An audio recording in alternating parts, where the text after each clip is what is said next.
Sesaat lagi Anda ikuti Tabura, siaran tangkap bencana RRI Serui. Halo pendengar RRI Serui dimanapun saja Anda berada, salam jumpa kembali dalam program acara Tabura, Dialog Mitigasi Bencana Pro 1 RRI Serui. Menghadirkan topik di saat ini mitigasi bencana untuk usia dini, dan kita juga sudah bersama kedua narasumber kita dari SAR Serui dan TK Pertiwi. Ada Bapak Danang Kurniawan, halo Kak, dari Rescue Pelaksanaan Pos SAR Serui, dan juga ada Ibu Astri Rosita Sarbini SPD, halo, selamat sore Kakak. Apa kabar? Baik. Oke. Kak Danang bagaimana kabar? Alhamdulillah luar biasa. Alhamdulillah luar biasa. Baik, pendengar, bencana bisa datang kapan saja dan menimpa siapa saja, serta sulit untuk diprediksi kapan terjadi. Apabila kita cermati akhir-akhir ini Indonesia sering diuji dengan berbagai macam bencana yang memberikan dampak kerugian material berupa harta, benda, bahkan jiwa. Kali ini Dialog Mitigasi Bencana Pro 1 RRI Serui berlokasi di Sekolah Taman Kanak-Kanak Pertiwi, dan tentunya dalam hal ini sangat diperlukan media yang tepat untuk menanamkan mitigasi bencana yang sesuai dengan kebutuhan anak usia dini. Adapun mitigasi bencana merupakan bagian dari keterampilan untuk kelangsungan hidup siswa, di mana siswa adalah merupakan yang paling cepat mentransfer ilmu yang didapat dari sekolah dan keluarga serta masyarakat. Nah, pendengar, untuk memberikan edukasi seputar mitigasi bencana bagi Anda pendengar warga masyarakat Kota Serui dan sekitarnya, kita akan berbincang-bincang bersama kedua narasumber saya, dan Anda dapat mendengarkan melalui frekuensi 96,4 MHz atau melalui aplikasi RRI Digital yang dapat di-download melalui Play Store ataupun App Store, atau dapat Anda tonton melalui channel YouTube RRI Serui. Baik pendengar, kita ketahui bersama ya bahwa Indonesia merupakan negara kepulauan dengan potensi bencana alam yang cukup tinggi ya Kak Danang ya. Nah, seperti bencana gempa bumi, dan nanti di akhir bincang-bincang juga pasti dari SAR ada punya praktek ya untuk adik-adik di sekolah TK Pertiwi ya Ibu Astri ya. Kak Danang, topik kita seputar mitigasi bencana untuk usia dini, terutama bencana gempa bumi. Nah, apa saja yang menyebabkan gempa bumi itu terjadi? Baik, terima kasih. Kalau untuk yang menyebabkan sendiri gempa bumi itu ada dua faktor. Dua faktor ya? Jadi ada yang vulkanik maupun tektonik. Oke. Itu secara umumnya untuk di wilayah Indonesia. Apalagi kita yang di wilayah timur ini kan lebih ke gempa tektonik. Tektonik ya. Okay. Pengaruhnya kan dari lempeng Indo-Australia, tepatnya di Indonesia wilayah timur. Oke. Demikian. Oke, yang bahaya yang mana nih? Karena untungnya kita di wilayah timur ini tidak ada gunung Merapi yang aktif. Iya. Makanya yang vulkanik, yang dari letusan gunung itu di wilayah timur tidak ada. Tidak ada ya. Jadi lebih berbahayanya ke pergerakan lempeng. Oh, ke pergerakan lempengnya itu sendiri. Baik. Apa saja tanda-tanda yang terjadi saat gempa bumi itu mau ada gitu? Misalnya ada tanda-tandanya nggak? Kalau untuk wilayah timur sendiri, pengaruh terbesar dari gempa bumi itu kan pengaruhnya tektonik. Jadi biasanya untuk tanda-tanda awal itu sulit terdeteksi. Sulit ya? Di Indonesia ini belum ada alat pendeteksi khususnya untuk yang tektonik. Kalau vulkanik gampang, biasanya kan aktivitas gunung itu ya, dia mulai aktif, mulai siaga 1 sampai siaga 4. Okay. Kalau tektonik sendiri di Indonesia belum ada alat pengukurnya. Jadi biasanya memang untuk tanda-tanda awalnya itu tidak ada. Pasti langsung diawali dengan getaran gempa. Getaran ya. Iya. Jadi tiba-tiba, secara tiba-tiba. Iya Ibu. Baik, untuk menjadi pengetahuan kita bersama nih. Tadi kan Kakak sudah sebutkan ya ada dua jenis gempa ya. Iya. Oke, jadi itu ya pendengar, kalau misalnya untuk jenis gempanya sendiri cuma hanya dua ya, dua tanda dua jenis gempa itu. Kak Danang, apa saja dampak yang akan muncul setelah terjadi gempa bumi? Kalau untuk dampak utama pasti kalau biasanya gempanya itu magnitudonya tinggi, Yang pasti kerusakan bangunan. Itu sudah pasti, iya. Kerusakan bangunan. Terus dampak selanjutnya yang harus diwaspadai itu biasanya tsunami. Tsunami. Iya, itu dampak selanjutnya karena tektonik sendiri kan itu pergerakan lempeng. Lempengnya itu kan berada di bawah dasar lautan. Laut, Iya, jadi semakin dangkal di bawah 10 km kedalamannya, terus jaraknya dengan bibir pantai itu semakin dekat. Nah itu bisa kemungkinan ada waspada untuk bencana lanjutannya itu tsunami. Tsunami ya. Kalau untuk arah Serui misalnya ada gempa, kita yang harus dijaga di sebelah mana nih? Kalau untuk wilayah Serui sendiri kontur tanahnya kan tidak padat. Kontur tanah di Serui ini kontur tanahnya itu gembur. Jadi ringan walaupun ya. Jadi dia gampang runtuh. Tidak usah gempa, hujan saja itu kadang bisa mengakibatkan. Iya, beberapa kali kan kita di sini dihadapkan dengan banjir yang diikuti dengan runtuhnya bibir-bibir tebing. Jadi sekaligus banjir bisa dikatakan banjir bandang karena bawa material, baik itu batu-batu gunung maupun pohon-pohon besar yang ikut dalam banjir itu. Oke, baik. Ada langkah awal yang Tong dapat lakukan nih sebagai solusi ketika terjadi bencana alam? Kalau untuk langkah awal yang pasti yang paling utama itu harus tenang. Harus tenang ya. Kita harus tenang dulu. Selanjutnya setelah tenang kita harus pintar melihat situasi. Karena kita berbicara tentang gempa. Gempa itu kan datangnya secara tiba-tiba. Dia tidak pakai say hello, halo selamat pagi, selamat sore, selamat malam, tidak ada. Saya mau bertamu ini di Serui, tidak ada. Jadi dia datangnya itu langsung to the point. Dia beruntungnya biasanya diawali dengan getaran kecil dulu. Tanda awalnya itu getaran kecil. Tapi terkadang ada yang langsung getaran besar. Jadi saat getaran kecil itu mungkin kita masih bisa tenang. Diawali dengan tenang dulu, kita lihat situasi. Selamatkan dulu diri sendiri.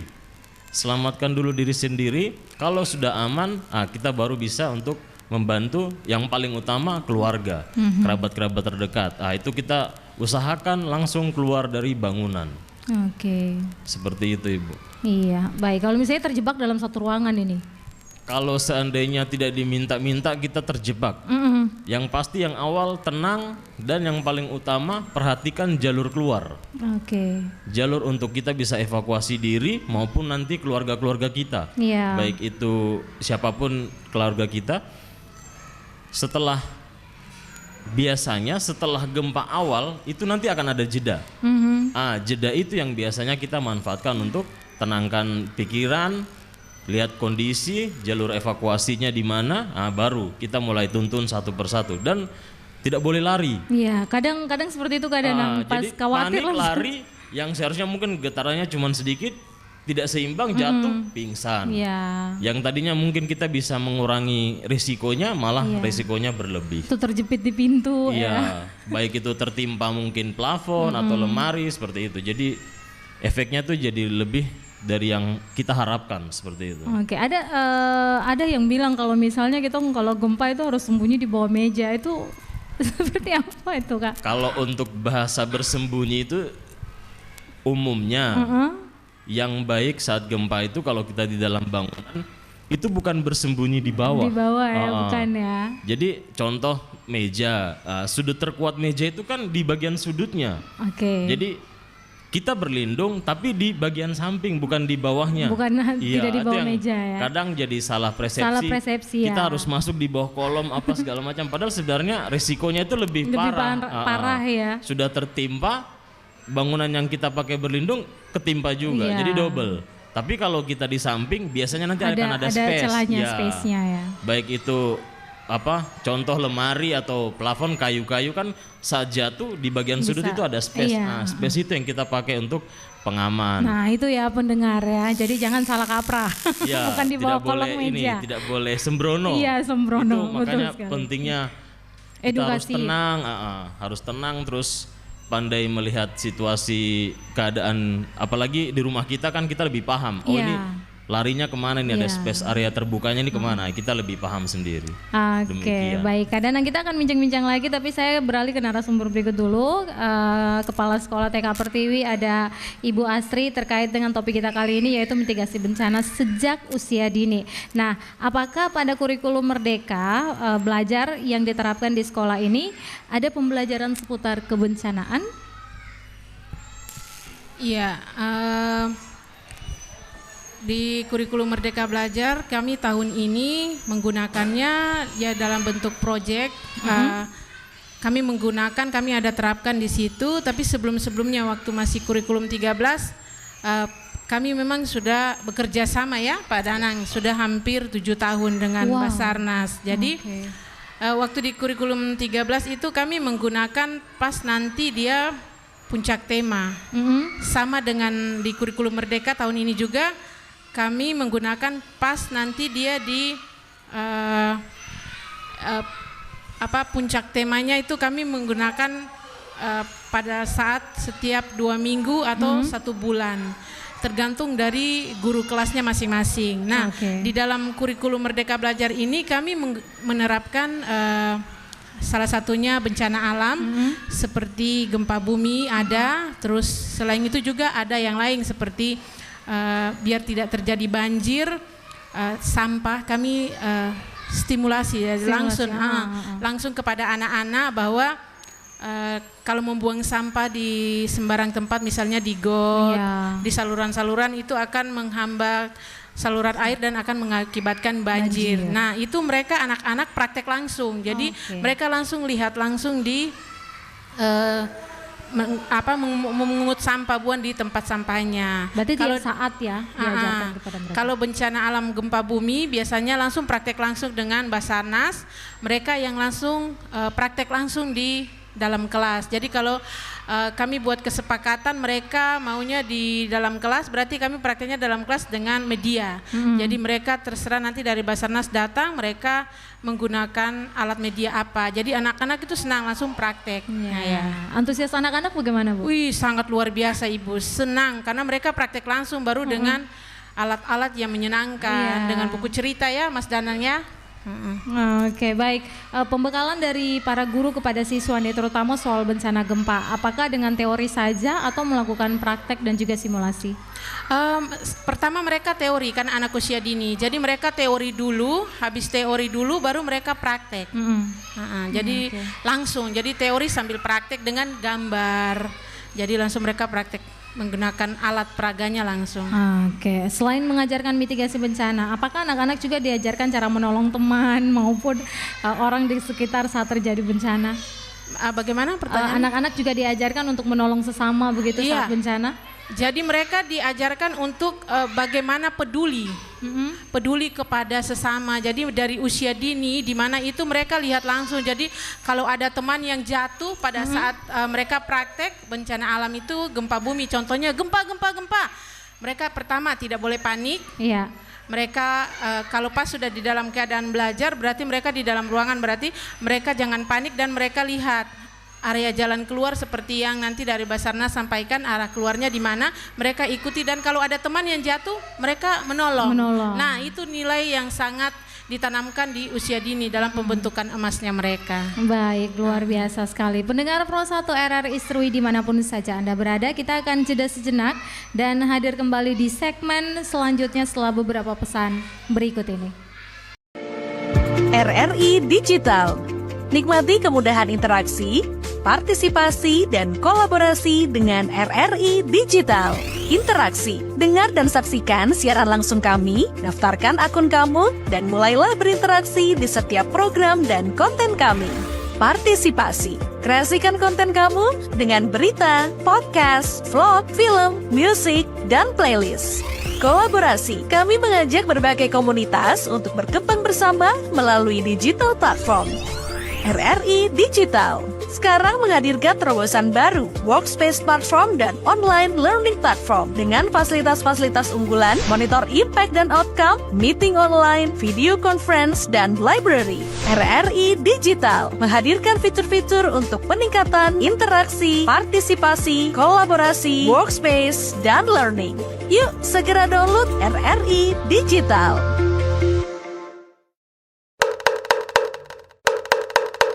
Waktunya kentongan. Berapa kecepatan gelombang tsunami? A. Secepat anak-anak berjalan. B. Secepat sprinter Usain Bolt. C. Secepat kereta melesat. Jawabannya adalah B. Secepat sprinter Usain Bolt, yang mampu berlari dengan kecepatan kurang dari 10 detik untuk mencapai jarak 100 meter. Cepat sekali. Pesan ini disampaikan oleh Radio Republik Indonesia.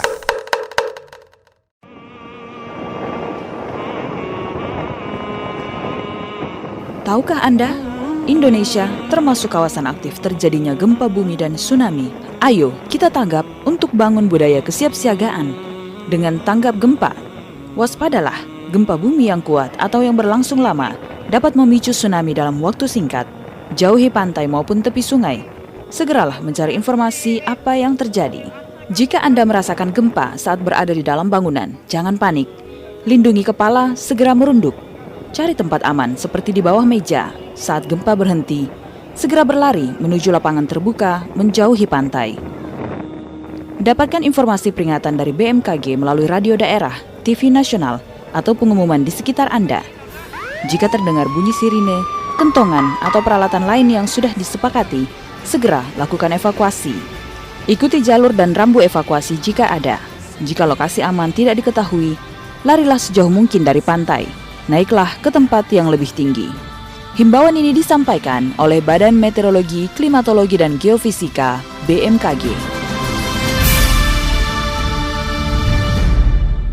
Pendengar Pro 1 RRI Serui, Anda masih mendengarkan dialog mitigasi bencana Pro 1 RRI Serui juga bersama kedua narasumber kita.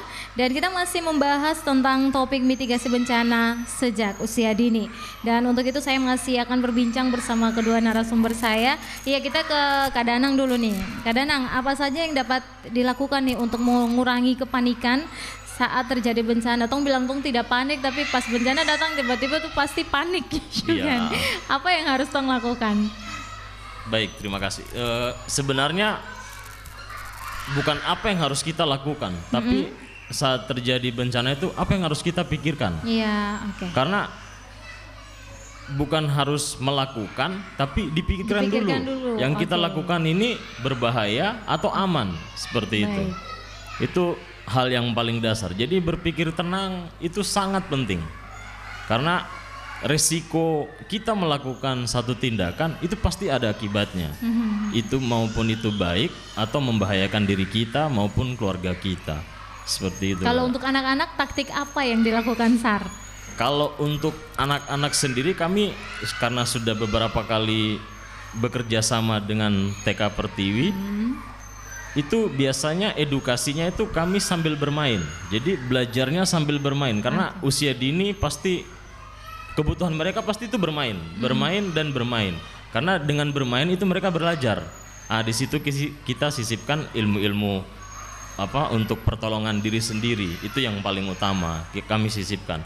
Contoh awalnya beberapa kali di sini saat kegiatan di dalam kelas berlangsung tidak diminta-minta terjadi gempa. Itu alat pelindung diri itu selalu kita bawa, tidak tanpa disadari itu sejak dini itu sudah dibawa. Contoh yang paling dasar tas. Tas yang mereka gunakan itu saat terjadi gempa itu yang dipakai untuk melindungi kepala. Tas di dalamnya ada buku-buku itu bisa dipakai semua untuk melindungi kepala karena saat terjadi gempa mungkin walaupun goyangannya tidak terlalu berskala besar, tapi kita kan tidak tahu mungkin entah itu plafon atau lemari yang tiba-tiba jatuh. Tas-tas itu yang bisa kita gunakan untuk lindungi kepala. Oke, saya penasaran tadi Ibu Astri bilang ada bukunya. Itu bukunya disiapkan dari SAR atau gimana? Kalau untuk buku sendiri yang edukasinya dari kami. Memang program Basarnas sendiri pun ada, Sargo to School. Jadi memang dari usia dini sampai tingkat lanjut. Dan biasanya nanti saat sosialisasi atau kegiatan seperti ini nanti akan diserahkan, itu pasti ada titipan yang nanti akan diserahkan ke pihak sekolah. Baik, luar biasa sekali, sudah dipersiapkan secara matang ya. Iya. Baik, edukasi seperti apa nih yang sudah Sarseri lakukan dalam memberikan pemahaman terkait bencana kepada para siswa di mungkin bukan saja di TK Pertiwi tapi di luar juga? Baik, kalau untuk edukasi sendiri memang programnya itu sudah berjalan dan kami mungkin hanya terbatas dengan tenaga karena jujur kami di Pos Sarserwi ini hanya 5 anggota. 5 saja? Iya, 5 anggota plus pimpinan. Itu kalau untuk dibilang memenuhi sebenarnya tidak, karena jumlahnya sangat minim. Iya, sangat minim. Karena memang kenyataannya seperti itu. Tapi kalau untuk edukasi sendiri biasanya untuk ilmu-ilmu yang kami bagikan itu menyesuaikan dengan anak didik kami.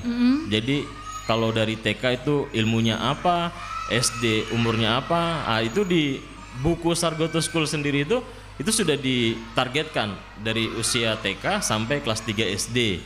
Itu ada penjabarannya di dalam buku. Jadi ada berupa tulisan dan gambar. Untuk menarik perhatian adik-adik kalau saat memang nanti mereka membacanya. Berarti teman-teman di SAR juga belajar ya? Iya, jadi kami memang tanpa dipungkiri sebelum memberikan materi pun ya mau tidak mau harus membaca. Belajar dulu. Iya, kita juga harus mempersiapkan kira-kiranya ini cocoknya apa nanti materi untuk adik-adik seperti itu. Oke, kenapa itu sangat begitu penting ini pembelajaran mitigasi bencana untuk anak-anak usia dini terutama? Penting karena itu kalau dibilang sangat penting, sangat-sangat penting. Sangat-sangat penting. Karena kalau bukan sejak dini, nanti saat sudah dewasa itu sudah terlambat. Terlambat dalam artian seharusnya hal-hal dasar itu sudah ditanamkan sejak kecil. Jadi saat mereka tumbuh berkembang, semakin dewasa, ilmu yang didapatkan itu sudah semakin meningkat. Tidak harus kembali ke titik nol lagi. Iya, benar. Seperti itu. Nanti kalau tidak ditanamkan dari awal sejak dini, itu ibaratnya apa ya, nasi sudah jadi bubur. Kita sudah dewasa, kita baru tahu kalau ternyata sejak kecil itu alat pelindung diri itu kita sudah bawa, tapi kita tidak tahu kegunaannya, seperti itu. Karena kita bicara untuk anak-anak usia dini nih, apa pesan Kakak Danang untuk para orang tua di rumah? Untuk pesan tersendiri, yang pasti anak kecil itu hobinya bermain. Mereka ke sekolah, edukasi dari para guru itu hanya sebatas jam waktu sekolah. Selebihnya akan pulang kembali ke rumah. Di situ peranan penting orang tua dalam mendidik dan mengajarkan. Anak-anak tingkat perkembangannya berbeda, tidak ada yang sama. Tapi dengan bermain mereka akan mengikuti. Jadi secara tidak langsung kita bermain tapi kita berikan ilmu yang secara mendasar, yang tidak terlalu ribet untuk adik-adik pahami. Jadi yang pasti orang tua akan lebih memahami anaknya. Nah, di situ timing waktu keluarga itu sangat penting. Jadi jangan terlalu membentak untuk harus pintar dalam pendidikan ini, tapi di sekolah saja sudah, di luar saja, padahal dalam keluarga. Fokus sekolah tanpa kita pedulikan anak-anak kita sendiri, seperti itu. Jadi peran orang tua sangat-sangat penting di Jadi jangan di sekolah saja mereka belajar, di rumah juga. Jadi ilmu itu bukan hanya sebatas kita dapatkan di dunia pendidikan saat di sekolah, tapi di dalam keluarga juga ada. Saya ke Bu Astri dulu, Kepala Sekolah TK Pertiwi, dalam memberikan pengetahuan tentang bencana nih. Yang diberikan oleh para guru ke anak-anak, pengenalan bencana apa saja yang perlu diwaspadai oleh para siswa saat berada di sekolah? Penanganan ya, penanganan. Salah satunya ya gempa bumi. Selain gempa bumi, penanganan yang paling kita takutkan itu anak-anak makanannya dikasih sama orang tua. Tidak empat sehat lima sempurna. Itu salah satunya juga membuat anak-anak sakit perut. Sakit perut tiba-tiba di dalam saat kelas saat bermain atau dalam saat belajar, itu yang membuat kami kadang, para guru juga kadang itu panik dalam arti tiba-tiba anak muntah. Nah, itu penanganannya kami juga tuh masih belum. Mungkin salah satu mungkin nih Pak Dana mungkin bisa kasih materi ini juga ya buat kita. Iya, karena saya rasa ini sangat perlu. Kenapa? Karena anak-anak pagi itu kadang orang tua belum kasih sarapan atau apa, mereka bawa bekal ke sekolah.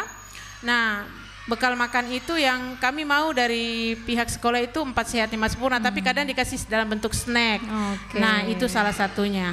Iya, maksudnya harus ada buah-buahannya, harus ada makanannya, nasi, sayur, telur, atau ikan. Oke, untuk pengenalan bencana sendiri, apa saja yang diperkenalkan bencana-bencana ini kepada anak-anak?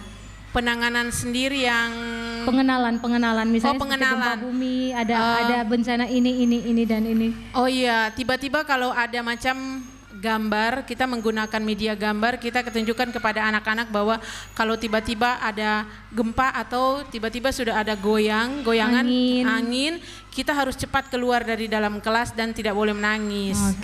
Penanganannya. Baik, menurut Ibu, mengapa pengetahuan tentang mitigasi bencana untuk anak-anak ini dianggap sangat penting? Bagaimana menurut kepala sekolah di sini? Ya, sangat penting karena dari usia ini mereka ditanamkan nilai-nilai bagaimana mereka bisa sosial emosionalnya, dari kemampuannya, kognitifnya itu bisa berkembang dan mereka lihat langsung.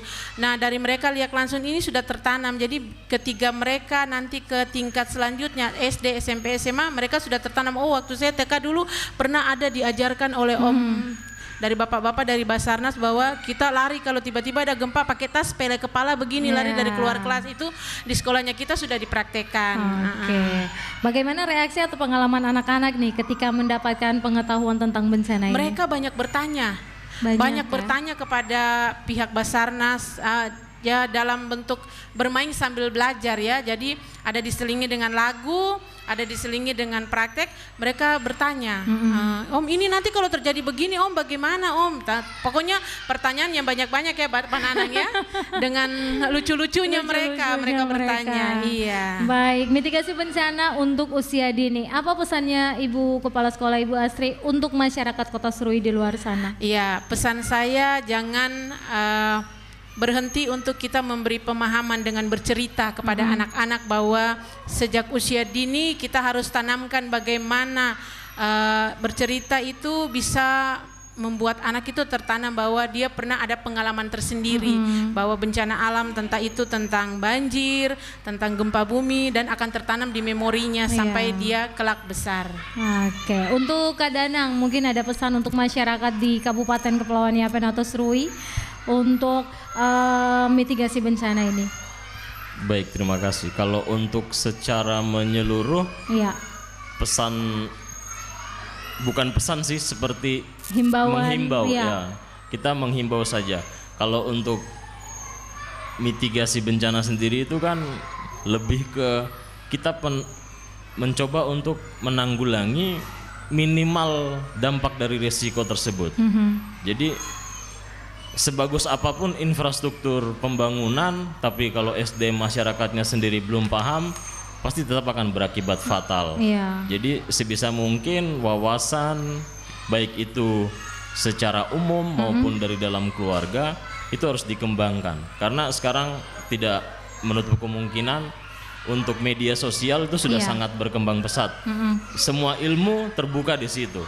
Yang penting pandai-pandai kita mencari informasi untuk mendapatkan berita yang baik untuk kebutuhan kita. Itu saja. Oke, baik, terima kasih Kak Danang, terima kasih Bu Astri dan pendengar. Demikian simulasi bencana gempa yang baru perbincangan mitigasi bencana untuk usia dini yang telah Anda ikuti, dan edukasi bencana ini perlu sekali dilakukan sejak dini kepada anak-anak, dan ini menjadi korban terbesar dari suatu bencana ya. Kadang anak-anak itu menjadi korban, sehingga pengetahuan tentang mitigasi bencana untuk anak-anak dianggap sangat perlu. Dan sekian dialog mitigasi bencana kali ini, dan saya ucapkan terima kasih kepada kedua narasumber saya. Sekali lagi ada Kak Danang dan juga Ibu Astri, terima kasih telah berbagi bersama kami di mitigasi bencana, dan semoga perbincangan kita kali ini bermanfaat untuk pendengar Pro 1 RRI Serui dimanapun saja Anda berada. Akhirnya saya Maria Numberi bersama segenap kru yang bertugas pamit undur diri. Kita akan jumpa kembali dalam program mitigasi bencana berikutnya. Sampai jumpa. Terima kasih Anda telah mengikuti Tabura, siaran tangkap bencana RRI Serui. Sampai jumpa.